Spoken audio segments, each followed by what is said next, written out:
저는 오늘 함께 읽은 말씀을 중심으로 믿음을 너희가 가졌으니 1절 중심으로 믿음을 너희가 가졌으니라는 제목으로 함께 말씀을 나누려고 합니다. 정말 좀 전에 예린 자매가 기도한 것처럼 말씀을 듣고 귓가에만 머무는 게 아니라 그 진리의 말씀을 우리 마음판에 잘 심으셔서 성령의 도우심 가운데 그렇게 살아내기를 간절히 소원합니다. 이런 이야기가 있습니다. 제가 설교를 준비하면서 이런 이야기를 이제 접하게 되었는데, 주일 아침 남편이 아내에게 오늘은 정말 교회 가기 싫다고 투정을 부리더랍니다. 교회 성도들이 다 자신을 싫어하는 것 같다고. 가면 뭐하냐, 다들 나를 싫어할 텐데. 성도들이 자꾸 자신을 다른 사람들과 다르게 대하며 차별한다고 불평을 아내에게 늘어놓습니다. 그러니 오늘은 그냥 쉬면 좋겠다고, 집에 있으면 안 되겠냐고 아내에게 이야기를 합니다. 남편의 말을 들은 지혜로운 아내는 그래도 교회에 가야 되지 않겠어요? 그러면서 3가지 이유를 말하더랍니다. 첫 번째는, 여보, 예배는 내 기분에 따라 마음대로 하는 것이 아니잖아요. 기분이 나쁘더라도 예배는 드려야죠. 또 2번째, 여보, 교회는 사람이 아니라 하나님을 보고 가는 곳이잖아요. 사람들이 당신을 어떻게 대하든 하나님을 바라보세요. 흔히 우리가 이야기할 수 있는 이야기를 이 아내가 정말 지혜롭게 이야기를 합니다. 3번째 이야기, 3번째로, 여보, 당신은 우리 교회 담임 목사님이시잖아요. 그러니 교회에 꼭 가야죠. 좀 우픈 이야기를 제가 접하였는데요. 우리는 이런저런 이유로 차별을 경험할 때가 있습니다. 사람들은 정말 다양한 것으로 서로 차별을 합니다. 어떻게 차별하나요? 얼굴이 정말 조화롭게 되어 있는가, 키가 큰가, 이런 외적인 모습을 가지고 사람을 차별하기도 하고, 그렇죠? 또한 외모 이전에 있던 어떤 형편들, 그 사람의 어떤 형편, 됨됨이들을 보고 우리가 차별을 하기도 합니다. 외모가 뛰어나면 그냥 사소한 잘못을 하더라도 너그럽게 받아주는 어떤 풍토도 있습니다. 그럴 수도 있지라며 호의를 가지고 대하는 것이죠. 근데 같은 잘못을 하더라도 조금 싫어하는 사람, 외모가 정말 조화롭게 구성되어 있지 못한 그 사람들에게는 그냥 함부로 대하죠. 우선 뭐 이런 이야기도 있죠. 예쁘면 다 돼. 형제들 그렇죠? 예쁘면 다 돼. 예쁘면 다 용서가 된다는 말도 있습니다. 그래서 사람들이 더 좋은 외모를 가지기 위해서 수단을 가리지 않습니다. 그래서 언젠가부터 우리나라에 이런 별명이 붙었어요. 들어보셨는지 모르겠어요. 성형공화국. 그렇죠? 우리나라는 체면 문화라는 것이 있어서 다른 사람이 나를 어떻게 보느냐가 정말 중요해요. 외적인 모양을 가꾸는데 신경을 씁니다. 그래서 필연적으로 겉으로 보이는 것들이 사람을 판단하는 기준이 되어졌고, 그 기준에 따라 사람을 자연스럽게 차별하게 되는 것이죠. 왜요? 그 문화가, 이미 그 가치가 많은 사람들에게 꽉 붙잡혀 있기 때문에. 어떤 차를 타는가, 또 어떤 옷을 입느냐, 어떤 가방을 들고 다니는가, 마치 그 사람이 어떤 사람인지 그런 것들을 보면서 알게 된다라는 거예요. 우리가 살아가는 세상이 그렇지 않습니까? 사람의 어떤 재산, 사회적 지위, 학력, 외모, 더 나아가서는 성별까지 그런 것들을 가지고 차별을 합니다. 인종이나 피부색을 가지고 사람을 차별하기도 합니다. 이런 외적인 것으로 사람을 구분하고 다르게 대우하는 것, 이것을 우리는 흔히 차별이라고 하죠. 그런데 오늘 성경을 보시면 장로 야고보가 성도들을 향하여서 뭐 하지 말 것을 요구하고 있냐면, 차별하지 말라. 차별하지 말라. 믿음을 너희가 가졌으니 차별하지 말라. 여러분은 이러한 차별을 경험한 적 없으십니까? 차별을 당하는 것은 매우 불쾌하고 화가 나는 일이에요. 그런데 이렇게 차별이 옳지 않다는 것을 우리는 분명히 알지만 때로는 반대로 역으로 우리가 사람들을 뭐 할 때가 있어요? 차별할 때가 있어요. 그 사람들을 판단하고 또 차별할 때가 있다는 거예요. 세상으로부터 차별당하는 우리가 역으로 내가 어떤 우위에 있으면, 내 기준에 있어서 좀 마음에 들지 않으면 뭐 하는 거예요? 차별을 하는 거죠. 혹시 우리 가운데 외모로 사람을 평가하는 일이 있지 않습니까? 외모뿐만 아니라 가지고 있는 어떤 재산, 재물, 사회적인 어떤 성공, 사람의 외적인 것을 가지고 차별하며 대하지는 않으신가요?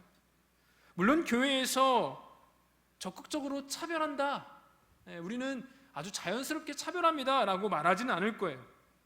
창피해서 어떻게 그렇게 이야기를 해요? 너무나 잘 알고 있는 거죠. 그렇지만 우리가 그렇게 말하지는 않지만 우리의 생각 속에서, 또 우리의 때때로 우리의 행동 속에서 다른 사람을 대하고 행동함에 있어서 우리는 어떤 사람에 따라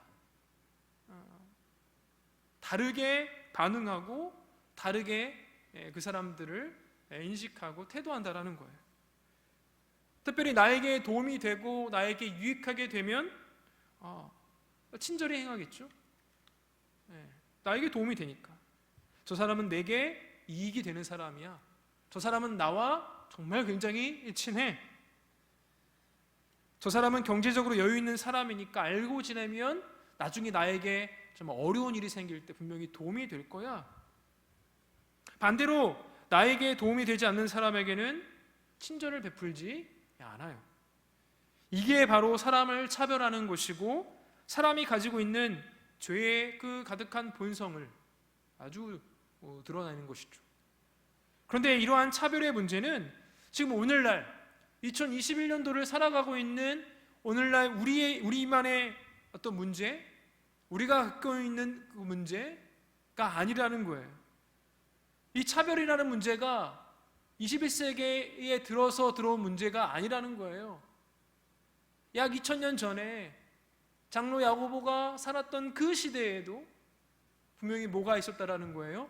차별이 있었다라는 것이죠. 교회 안에, 그것도 교회 안에. 야고보는 차별에 대해서 경고하며 차별하지 말 것을 명령하고 있습니다. 그리고 하나님의 말씀이 지금 오늘날 우리에게도 동일하게 명령하고 있어요. 뭐 하지 말라고요? 차별하지 말라. 여러분 1절 함께 보시죠. 함께 읽습니다. 시작. 내 형제들아, 영광의 주 곧 우리 주 예수 그리스도에 대한 믿음을 너희가 가졌으니 사람을 차별하여 대하지 말라. 우리가 흔히 너무나 잘 아는 내용이에요. 차별하지 말아라. 이건 사회운동가들도 이야기하는 내용이고, 최근에 뭐 젠더 이슈로 인해서도 나오는 이야기들이에요. 그런데 앞서서 보십시오. 전제가 있어요. 뭐래요? 영광의 주 곧 우리 주 예수 그리스도에 대한 믿음을 너희가 가졌으니. 믿음이 있는 자는 차별하면 안 된다라는 거죠. 분명하게 이야기하고 있어요. 그렇다면 여러분, 차별이 무엇입니까? 차별은 사람이 가지고 있는 장점과 관계없이 사회적 지위나 어떤 물질, 인종과 같은 외적인 것에 그 기초에서 올바른 판단을 하지 않고 그냥 무차별적으로 그냥 이야기하고 대하는 것. 그래서 차별이라는 단어는 외모를 취하다라는 뜻을 가진 어떤 복합적인 단어이기도 합니다. 그러니까 결국에는 외적인 것을 보고 판단하겠다라는 거죠. 어떤 옷 입는 거, 입는 신발, 가방, 차, 이런 것들. 사람의 외적인 것으로 다르게 대우하는 거나 판단하는 것, 이것을 차별이라 말할 수 있겠어요. 그래서 야고보는 차별하지 말라, 즉 외모로 사람을 취하지 말아라. 지금 이야기하고 있습니다. 사무엘서를 보면 사람은 외모를 보고 판단하지만 외모를 보고 판단하지 않는 분이 계시다라고 사무엘 선지자가 이야기한 바 있어요. 여러분 기억하시나요? 사람은 외모를 보고 판단하고 생각하고 대하지만 바로 우리 하나님께서는, 우리 하나님 아버지께서 외모를 취하지 아니하신다. 그 마음의 중심을 보시는 분이다라고 말씀을 하고 있어요. 그러니까 앞서서 1절에서 너희가 예수 그리스도에 대한 믿음을 너희가 가졌으니, 하나님께서 주신 그 믿음을 너희가 가졌으니 너희도 누구와 같이 변해야 되고 회복되어져야 되느냐? 바로 하나님과 같이. 외모를 취하지 아니하시는, 외모를 보고 판단하지 아니하시는 그 하나님처럼 회복될 것을, 그렇게 변해야 될 것을 지금 명령하고 있는 거예요. 야고보가 이러한 명령을 근거하는 이유가 뭐예요? 좀 전에 이야기한 것처럼 우리 모두가 주 안에서 예수 그리스도에 대한 믿음을 가졌기 때문이다.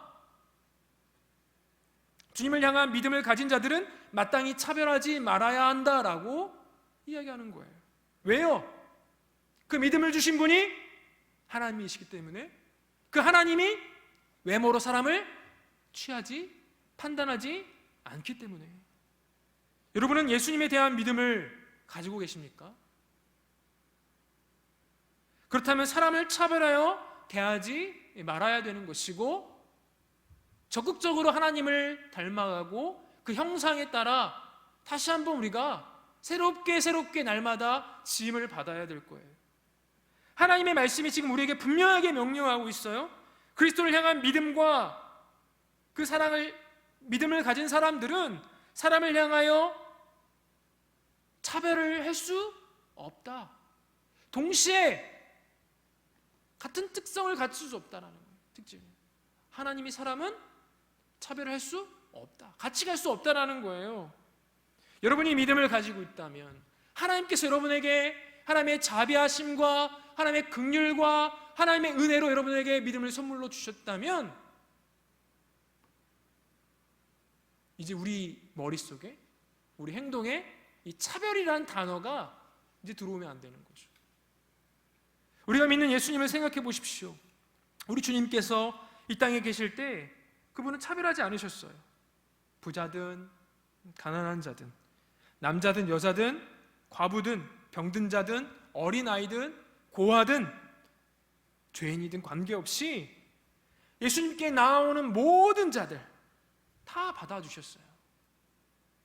사람을 차별하지 않으셨어요. 그 모두에게 사랑을 베푸셨어요. 그러므로 하나님을 섬기는 우리는, 그리스도를 향한 믿음을 가진 우리는 사람을 차별하지 말고 우리 주님처럼 어떻게 해요? 다 받아내셔야 돼요. 고르는 게 아니라 나 이 사람과 좀 친해지고 싶어, 저 사람 좀 멀리 할 거야, 이런 게 아니라 다 받아들이라는 거예요. 그래서 그러기 위해서는 우리는 차별이 무엇인지 제대로 알 필요가 있죠. 그래서 저는 오늘 차별에 대해서 두 가지로 살펴보고 차별하면 안 되는 이유를 한번 생각해 보기를 원합니다. 첫 번째로, 차별은 판단하는 자가 된다는 거예요. 판단, 내 기준에 따라 판단하는 거죠. 그래서 차별해서는 안 돼요. 2절 3절입니다. 우리 같이 한번 읽어보시죠. 만일 너희 회당에 금가락지를 끼고 아름다운 옷을 입은 사람이 들어오고 또 남루한 옷을 입은 가난한 사람이 들어올 때에 너희가 아름다운 옷을 입은 자를 눈여겨보고 말하되 여기 좋은 자리에 앉으소서 하고, 또 가난한 자에게 말하되 너는 거기 서 있든지 내 발등상 아래 앉으라 하면. 여러분, 야고보는 누구나 이해할 수 있는, 그 당시만 아니라 시대를 초월해서, 그렇죠? 오늘날 우리에게도 이해할 수 있도록 한 예를 들어 지금 설명하고 있습니다. 너무 대조적인 두 사람이 등장하죠. 흔히 말하면 그냥 부자, 그리고 다른 한 사람은 가난한 자. 그러면서 부자와 가난한 자를 지금 교회에서 어떻게 대하는지, 교회의 성도들이 그 사람들을 보고 어떻게 판단하며 대응하는지 그 모습들을 보여주고 있어요. 먼저 그들이 예배드리는 곳에 정말 금가락지를 끼고 아름다운 옷을 입은 사람이 들어와요. 분명히 부자죠. 분명히 부자일 거예요. 그럼 성도들이 어떻게 봐요? 그 사람들을 눈여겨봐요. 아, 저거 명품일 거야. 저거 어느 브랜드? 일 거야. 와, 나도 갖고 싶다. 뭐 이런 생각을 들지 않았겠어요? 아무나 금가락지를 낄 수 없죠. 당시에 아무나 아름다운 옷을 입을 수 없어요. 당시에. 여기서 아름다운 옷이라는 의미는 빛나는 옷, 빛나는 옷이라는 의미예요. 이 단어가 오늘 기록된 이 야고보서에만 기록된 게 아니라 사도행전에도 기록되어 있고 또 계시록에도 기록되어 있는데 천사가 입은 옷을 묘사할 때 사용되었어요. 그러니까 천사가 입은 옷, 얼마나 영광스러운 광채가 빛났겠습니까? 그렇죠. 이 당시 요즘처럼 뭐 세탁기도 있는 때가 아니에요. 그렇죠. 정말 좋은 세제, 때가 쏙 뭐 하는 그 광고, 그런 것도 없어요. 아주 좋은 세제가 있는 것도 아니죠. 그럼에도 이런 빛나는 옷을 입은 것은 이 사람의 어떤 사회적 지위 그리고 어떤 굉장히 많은 그 부를 가지고 있었다는 것을 의미하겠죠. 그리고 이 사람과는 너무나 다른, 너무나 차이가 나는 또 한 사람이 들어오죠. 정말 누더기 같은 옷, 남루한 옷, 낡고 더러운 옷을 입은 가난한 사람이 들어와요. 이제 이 두 방문자에 대한 성도의 태도가 어떻습니까? 이 두 사람을 안내하는 그 안내 집사님이 계시는 거예요. 안내 권사님이 딱 보고 뭐 하는 거예요? 부자가 왔을 때는 여기 오십시오. 여기가 정말 좋은 자리예요. 목사님 말씀도 정말 입체적으로 잘 들리고요. 에어컨 바람도 가장 시원한 곳이에요. 하면서 이렇게 안내를 해요. 또 다른 사람, 정말 남루한 옷을 입은 사람이 들어왔을 때 어떻게 이 안내 집사님이, 안내 권사님이 안내를 합니까? 정확하게 집사님인지 권사님인지 몰라요. 그냥 예를 들어서 설명하는 거예요. 뭐라고 어떻게 안내해요? 주보도 주지 않았던 것 같아요. 그렇죠? 그냥 아무데나 앉으라는 거예요. 아무데나. 여기 앉든지 내 발등상에 앉든지 그냥 아무데나 그냥 앉으세요. 마음대로 하라는 거죠. 관심이 없다라는 거예요. 이게 정말 말도 안 되는 일 아닙니까? 사회에서도 말도 안 되는 일인데 사회에서 이런 태도를 보이면 어때요? 정말 서비스 꽝이구나 하면서 다시는 안 와야지? 이러지 않아요? 그런데 지금 여기는 어디예요? 장소가? 교회예요. 교회. 회당이라고 표현하고 있지만 오늘날로 말하면 교회예요. 교회. 교회는 절대로 사람을 차별하는 곳이 되어서는 안 되지 않겠습니까?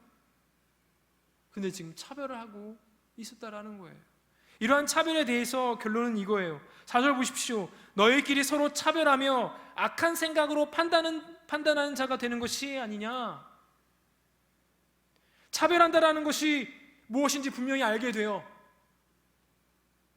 4절에 보니까 차별하며 하면서 또 어떤 단어가, 어떤 구가 나와요? 악한 생각으로 판단하는 자다. 여러분이 만약 차별한다면 그것은 여러분이 판단하는 자가 된다는 말이에요. 그것도 악한 생각으로. 악한 생각으로. 내 기준에 따라 사람을 다르게 대우하면 그 기준은 처음부터 악하다라는 거예요. 그리고 판단한다라는 것이죠. 4절에 차별로 번역된 이 단어는 1절에서의 차별에 쓰였던 단어와는 조금 달라요. 다른 단어예요. 4절의 차별은 1절과 다른 단어가 사용되었고 기본적으로는 구분한다, 나눈다 라는 의미의 단어로 쓰였어요. 4절에서. 그래서 이 단어가 1장 6절에서는 마음이 나뉘는 것, 의심하는 것을 표현할 때 또 사용되었거든요. 그래서 여기서 말하는 차별의 의미를 생각할 때 판단하는 자가 된다는 것은 결국 무엇을 나눈다라는 거예요? 성도를 나누는 거고 또 교회를 나누는 거예요. 구분하는 거죠. 자기 기준에 따라, 자기 악한 생각에 따라. 더 정확하게 말하면 교회를 둘로 나누겠다라는 거예요. 둘로. 내 마음에 원하는 교회, 또 그렇지 않은 교회. 성령이 하나 되게 하신 그 교회를 분리해서 차별하는 것이죠. 예수님께서 피 흘려 사신 교회를 찢어놓는 것이 차별이에요. 아니, 예수님께서 피 흘려서 사신 이 교회 얼마나 보배롭고 존귀한 공동체입니까? 그런데 이것을 자기의 생각, 자기의 기준에 따라서 찢어버리는 거죠. 내가 행한 차별로 인해서 교회가 갈라지게 되는 거예요. 우리가 서로를 차별하며 판단하는 자가 된다면 교회는 결코 건강하게, 결코 바르게 설 수 없어요. 내 차별로 인해 교회가 돈 많은 사람과 그렇지 않은 사람으로, 내 차별로 인해 교회가 사회적으로 지위가 좀 올라간 자, 즉 잘난 자와 못난 자로, 또 내 차별로 인해 교회가 성공한 자와 그렇지 못한 자로, 또 내 차별로 인해 외제차를 끌고 다니는 자와 국산차를 끌고 다니는 자. 정말 무서운 일 아니에요?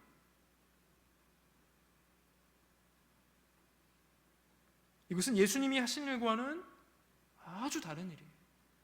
아주 다른 일이죠. 사랑하는 청년 여러분, 우리는 판단하는 자가 되어서는 결코 안 될 거예요. 판단하는 것 자체가 기본적으로 어떤 생각으로요? 악한 생각으로. 우리에게는 그러한 권한이 없어요. 판단, 다른 말로는 심판이에요.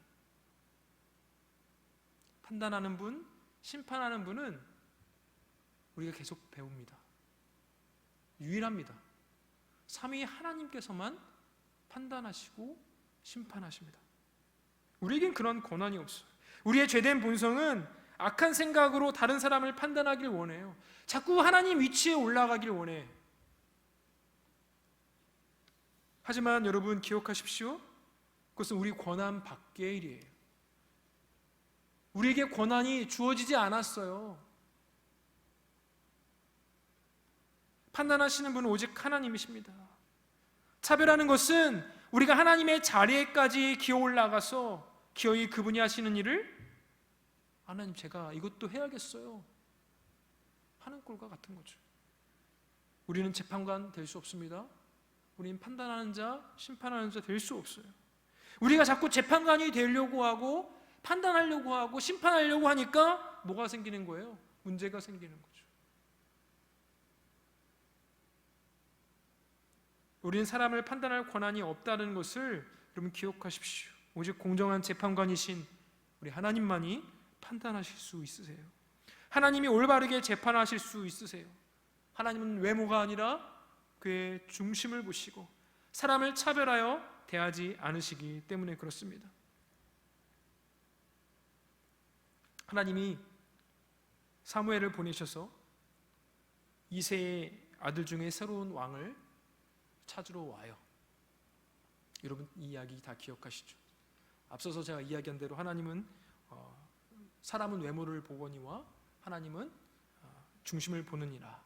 이 구절의 이야기 가운데 구절이 들어있는 그 이야기죠.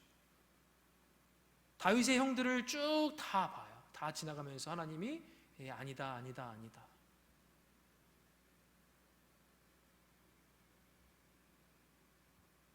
막내 다윗은 어디 있었어요? 양을 치고 있죠.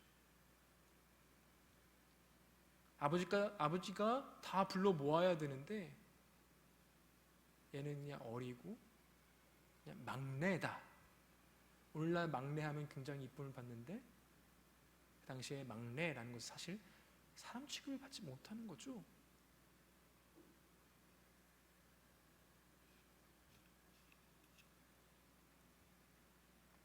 그런데 하나님께서는 외모를 보지 않고 그 사람의 어떤 출신 배경을 보지 않고 됨됨이를 보세요. 중심을 보시는 거죠.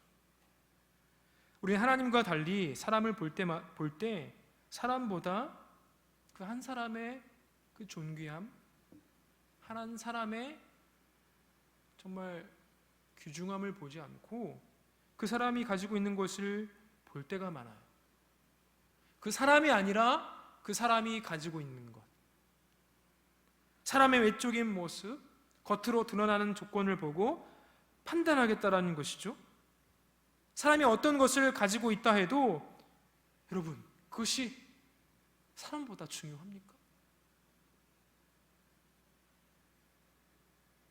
하나님은 그런 외적인 것이 아니라 그 사람의 가장 중요한 중심을 보셔요. 우리도 우리 주님이 그러하셨던 것처럼 사람의 중심을 보며 차별 없이 대할 수 있어야 할 거예요. 하나님이 보시는 것처럼 우리도 사람들을 대해야 할 거예요. 그것이 차별하지 않는 거예요. 그런데 우리가 이 차별을 사람에게도 하는 것도 참 악한 생각인데, 사실 이 차별을 누구에게까지 합니까? 하나님에게까지 해요. 무슨 말이에요? 하나님의 그 하나님됨보다 하나님이 가지고 있는 그것, 하나님이 주시는 그것, 자꾸 하나님을 도구화를 만들죠. 우리가 하나님을 자꾸 판단하려 하고, 하나님 이러면 안 되잖아요?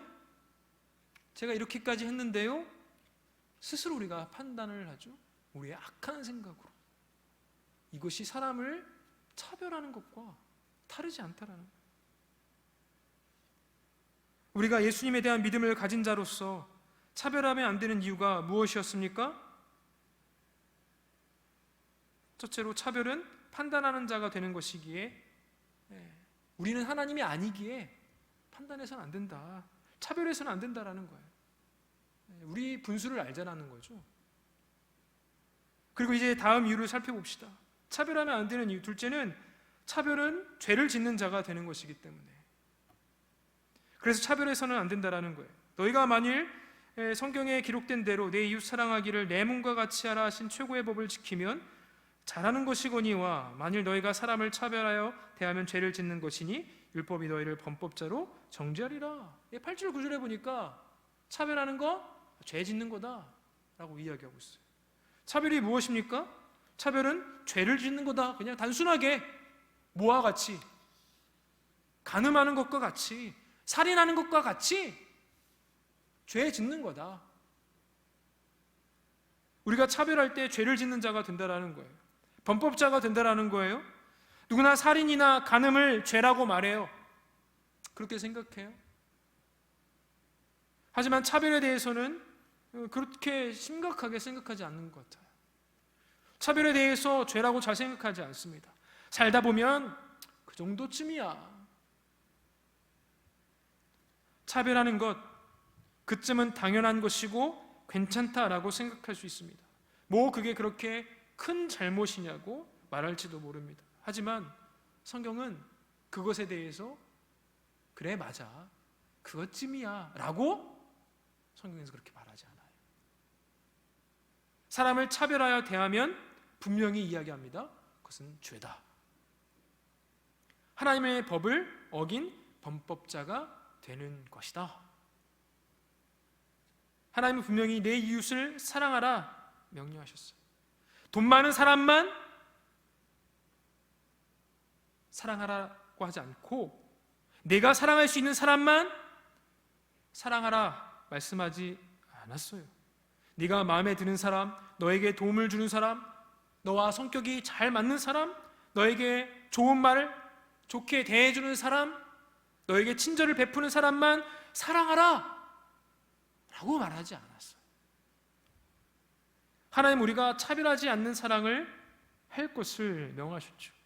그러니 여러분, 믿음을 가진 자답게 우리는 언제나 이 말씀을 기억하고 잊지 않으시길 바라요. 언제나 이 말씀을 따라서 쫓아서 주변에 많은 사람들을 대할 때 내 기준에 따라 사람을 대하고 평가하고 판단하지 마시고 그냥 받으세요. 참된 믿음을 가진 자로서 사랑을 날마다 흘려보내십시오. 참된 믿음을 가진 자로서 그렇게 긍휼을 행하셔야 합니다. 참된 믿음은 바로 이렇게 긍휼을 통해서 분명히 드러나게 됩니다. 그리고 이 긍휼은 사람을 차별 없이 대하는 것으로 드러나게 되겠죠. 여러분이 참된 믿음을 가진 자라면 이 긍휼을 행하는 자로서 사람을 차별하여 대하지 않게 됩니다. 여러분, 제가 이거 쉽다라고 말하지 않습니다. 왜요? 우리가 20년 넘게 차별하며 살아왔습니다. 여전히 새 사회의 구조는 차별하고 있어요. 세상이 사회가 강력하게 차별하라 라고 가르치지 않아도 자연스럽게 우리 몸에 배인 것이 바로 차별입니다. 그러니 차별하지 않는 게 얼마나 어려워요. 하지만 그럴 때마다 우리 주님께 받은 사랑을 여러분 기억하십시오. 하나님 우리를 자격 없는 우리에게 사랑을 베풀지 않으셨습니까? 거지 같고 물질도 없고 아무것도 없는 우리를 하나님께서 다 받아주셨어요. 하나님의 차별 없는 사랑을 받은 자로서 나도 다른 사람을 마땅히 차별 없이 대하고 사랑을 흘려보내야겠죠. 사랑하는 청년 여러분, 하나님의 사랑은 분명히 차별이 없습니다. 그래서 교회는 다양한 사람들이 함께 모여서 한 가족, 영적인 가족을 이룹니다. 각자 하는 일이 다르고 각자 성격이 다르고 각자 기질도 다르고 각자 취향도 달라요. 뿐만 아니라 각자 주신 하나님 주신 재능이 다르고 살아온 환경이나 경험도 분명히 달라요. 하나님이 이 모든 분을 주님의 이름으로 부르셨고 자녀 삼아 주셨습니다. 왜요? 서로 싸우라고요? 편을 이루어 올림픽 경기 하듯이 하라고요? 아니에요. 하나 되어라. 주님의 사랑은 우리 모두를 하나로 묶어주는 그 평강의 줄이 되었습니다. 그러니 우리는 주님의 마음으로 서로를 바라보셔야 돼요. 주님, 저에게 주님의 눈을 허락하여 주십시오. 바르게, 정말 사랑스러운 눈빛. 우리 다음 주면 이제 10% 이제 허용이 돼서 많은 청년들이 오게 될 텐데, 정말 보고 싶었던 지체들만 잘 왔어, 보고 싶었어, 이게 아니라 모두에게 다 그러실 수 있죠, 여러분.